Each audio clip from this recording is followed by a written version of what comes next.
Welcome to Spooky Interviews from Spooky Ventures. This week's interview, Lucas Mangum. You've got quite a few spooky books under your belt. Can you catch the viewers up on some of them?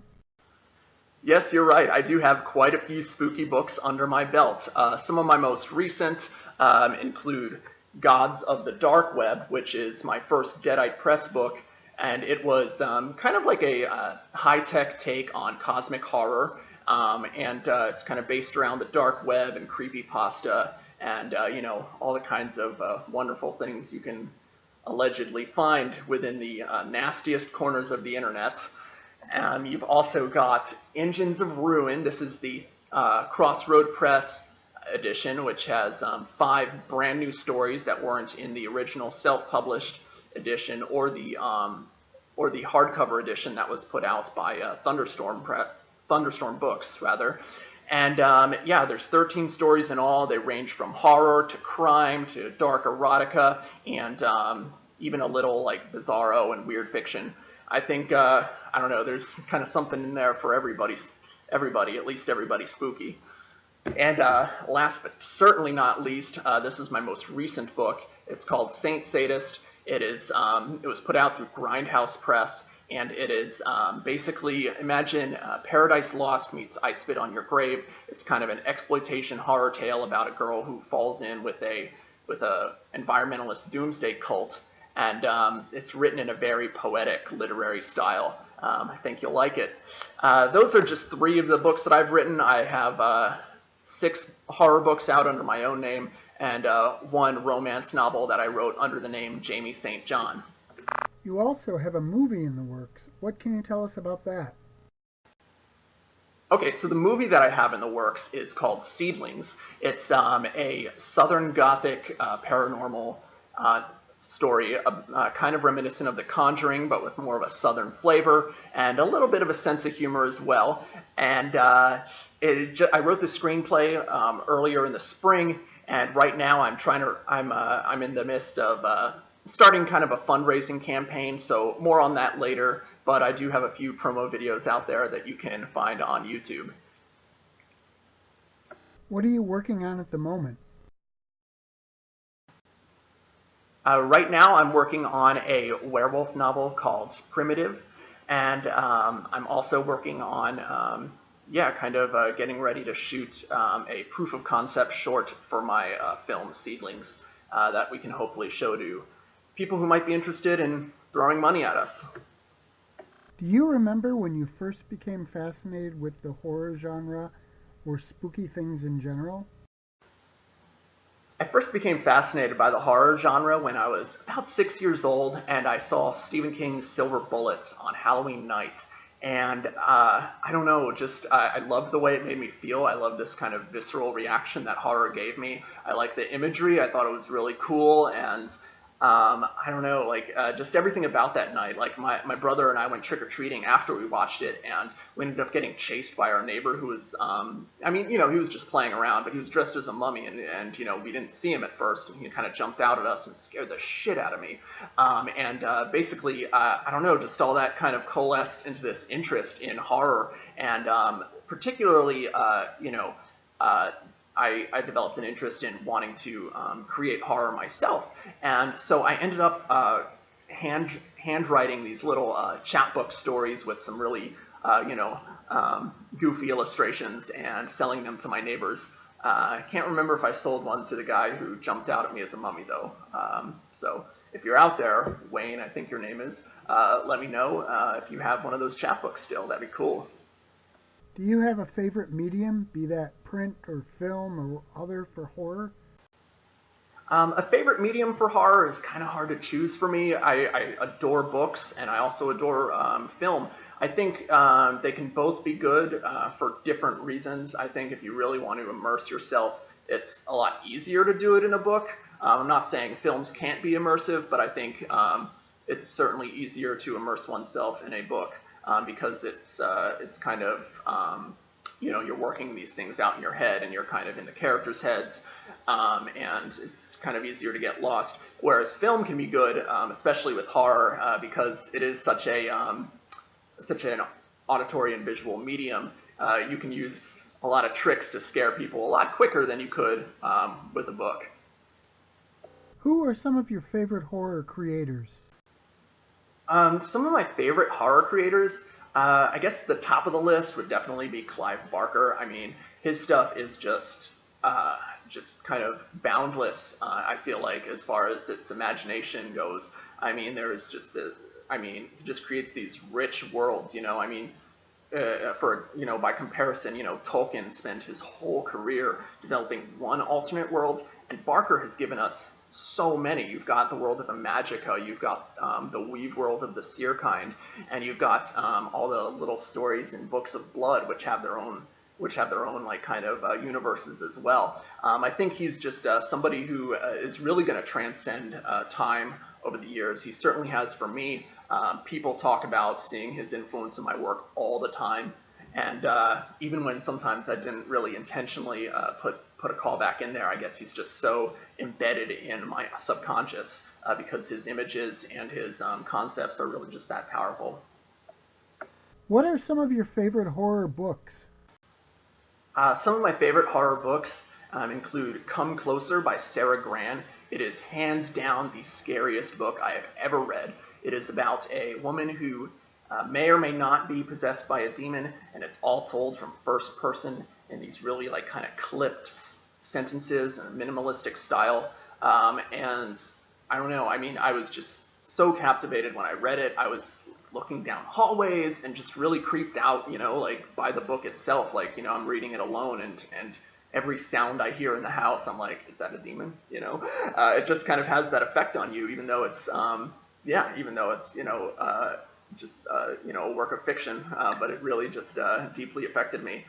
Some other favorite books is, I'd be remiss if I didn't mention Stephen King's It. I think that was just just such an immersive experience, even now, but when I read it when I was 15, it really just kind of rewired me in a lot of ways, and like got me thinking more about character and how you can really develop people that your reader or your viewer can relate to, by doing the things that he did. And also, I guess, Animals by John Skipp and Craig Spector. It's a werewolf novel, but it is super sexy, and the descriptive language is just so on point and just so powerful. And I love the characters. I love pretty much everything about that book. It's, I'd love to see a good movie version of it one day. There was a movie version released a few years back that people haven't said very nice things about. I'll keep my opinions to myself on that, though. What about your favorite horror movies? My favorite horror movies are, I'm going to give you, I guess I'll give you five. The first, Phantasm, is a huge touchstone for me. I love how it kind of blurs this pulpy horror story with almost art house kind of sensibilities. Like, it really does feel like Stanley Kubrick with no money trying to direct a sci-fi horror film. I also really enjoy, I'd say Inferno, which is the sequel to the original Suspiria. Even though I like the music in Suspiria better, I think Inferno is a far superior film. I love the way it moves. I love the way it's kind of told in these chapters, even without these on-the-nose like chapter cards that tell us that we're in a new chapter. It just really, I don't know, it kind of just moves like a novel for me, and I really like that final image. I won't spoil it for you. I also really have a deep appreciation for the original Texas Chainsaw Massacre.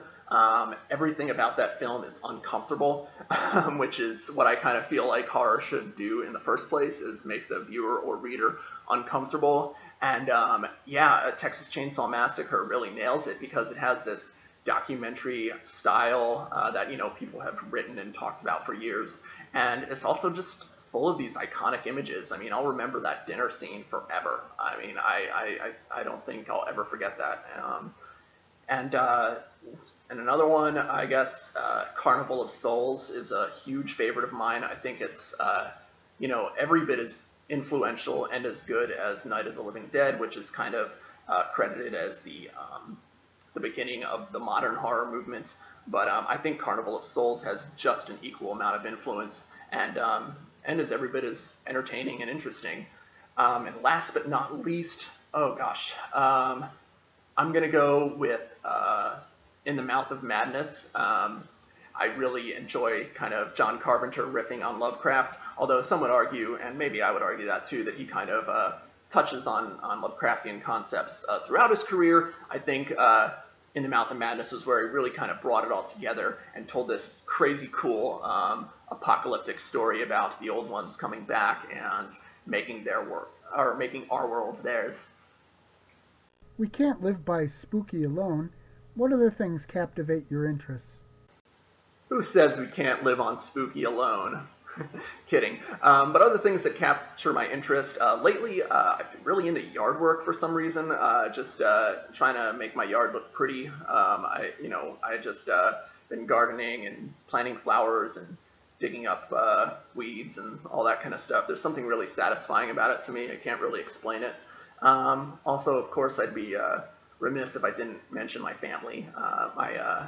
My wife and son are really kind of the light of my life. I enjoy spending time with them. My son is at an especially fun age because he's just kind of starting to, he's been kind of developing this personality over the last year, and he's just really a blast to be around. And then I guess I really like art history. Like I like learning about art history and looking at like kind of important works of art, especially ones with a more spooky kind of aesthetic to them, which I guess makes that not qualify for this answer because you said what non-spooky things. But there you have it. I like spooky art as well throughout history, and yeah, I like old vans. I don't really know anything about fixing cars, but I don't know. I just kind of like looking at old vans and RVs for some reason. I don't know. I guess it kind of ties into all the camping I did as a child. I guess I don't know, something like that. Have you created works in other areas beyond horror, spooky territory? Yeah, so I don't just write horror. Under the name Jamie St. John, I have written a romance called All I Need. It is the first of a series of romances that are set in New Orleans, which I visited a few times and really just kind of enjoyed that city and always wanted to write something set in it. I always thought I'd write a horror story set in New Orleans, but I ended up writing a pretty straightforward romance. Yeah, it's called All I Need. It's under Jamie St. John. And it's available on Amazon, Barnes & Noble, the Apple Store, wherever else you get your ebooks, I guess. And then, as I mentioned, some of the stories in Engines of Ruin aren't really horror. They're more crime. One of them is a straight-up murder mystery. Nothing spooky attached, I guess. Although murder, I guess, is always a little spooky. So, yeah. But yeah, I mean, I like all sorts of things. I mean, I think horror is, probably my favorite. But no, I like crime. I like thrillers. I like, kind of sword and sorcery fantasy. Yeah, yeah. I mean, there's all kinds of other stuff that I'd like either have written in or I'd like to write in at some point. If you could sit down to dinner with any three people, living or dead, with whom would you be dining? And what would be on the menu? So if I could sit down to dinner with any three people, living or dead, that's a tough question. I mean, I guess since dead people are allowed, I would probably want to sit down with Stanley Kubrick because I have a great admiration for his work.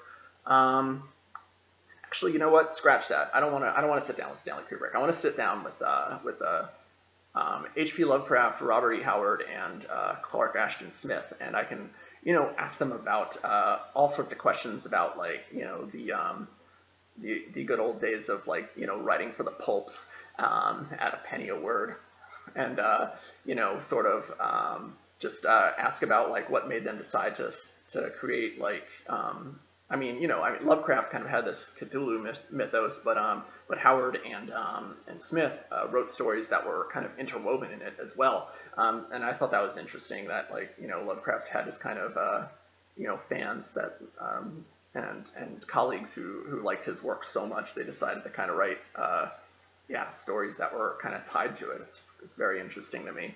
I'm not sure what would be on the menu. I'd probably eat something different than them because I'm vegetarian. I don't know if any of they were. Yeah, I don't know. Or maybe we just choose something that we all like. I don't know. Probably a pasta dish of some sort. What else would you like the viewers to know about that we haven't touched on in this interview? I guess one other thing I'd like viewers to know about me is that I also create exclusive content on my Patreon page. I'm serializing a novel called Blood and Brimstone. It's the sequel to my first novel, Flesh and Fire.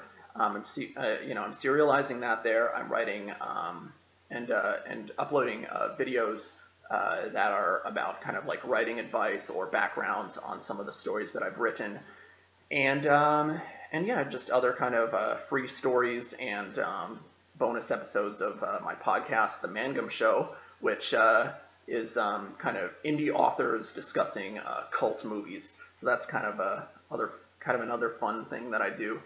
You can visit that page, patreon.com/lmangumfiction. Thanks so much for all your questions. I'll see you around.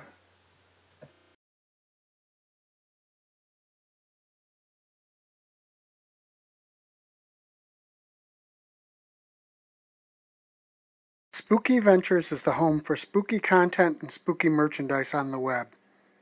Check it out today at spookyventures.com. And remember, always keep it spooky.